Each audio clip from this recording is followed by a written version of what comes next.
Вртоглавиот раст на цените на производите се повеќе ги тера граѓаните да произведуваат отколку да купуваат храна, секако колку што дозволуваат условите. Сега тешко е да се најде сирење по 350 или свинско по 400 денари, па затоа граѓаните наместо од маркет купуваат од малите производители кои одгледуваат добиток, па поевтино може да земат канта сирење, месо и зеленчук. Граѓаните велат дека ќе се заштеди ако се посадат домати, пиперки, краставици во бавча, но само ако се има двор или поголема површина каде може да успеат, затоа што тоа, како што знаат и да се пошегуваат, не може да успее на балкон. Да се произведе дома е подобро, ама кој ќе работа? Поевтино е? Па сигурно. Па многу е скапо.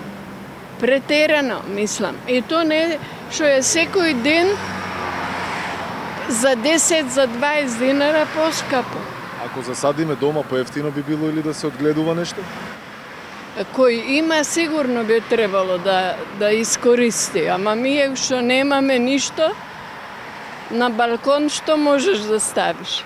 А да се одгледува мислите дома? Па сигурно е поевтино.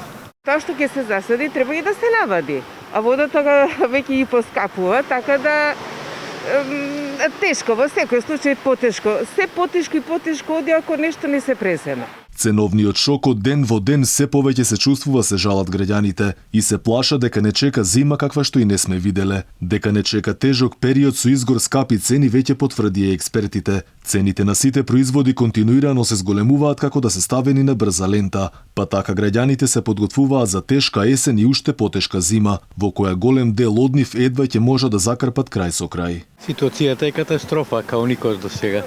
Значи цените отидоа на 70-80% нагоре, а пензиите, платите не можат ни 10% да мрднат. Тоа не е нормално, ама тоа е Македонија и мора така да се живее. Конкретно да се засади дома би било поевтино некој производ, овој зеленчук или да се купи од пазар? Јас дома се засадувам по некој корен, ама и тоа не бива, така само за забава.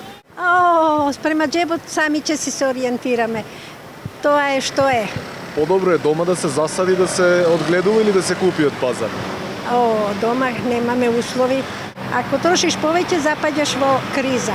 Во маркетите и по зелените пазари килограм домати стигна и до 100 денари. Компирот се продава за над 50 денари за килограм, јаболката од 50 до 100 денари, а литар млеко стаса од 80 до фрапантни 100 денари. За килограм мелено месо граѓаните ќе одвојат од 300 до 350 денари, за свинско од 400 до 450, а говедското месо надмина 600 денари. Лебот пак, чија количина во пакувањето производителите знаат и да ја намалат, надмина 50 денари. Деновиве и тешко може да се најде сирење поевтино од 350 денари за килограм. Инаку државната статистика пресмета најголемо зголемување кај цената на лебот, кој само во август поскапе за 6,4%, а само за една година на 44%. Според Сојузот на синдикатите на Македонија, минималната кошница во август за едно 4-члено семејство изнесува 48.200 денари. Оттаму се пожалија дека се повеќе работници работат и за жал, како што велат, не може да ги обезбедат основните прехранбени продукти.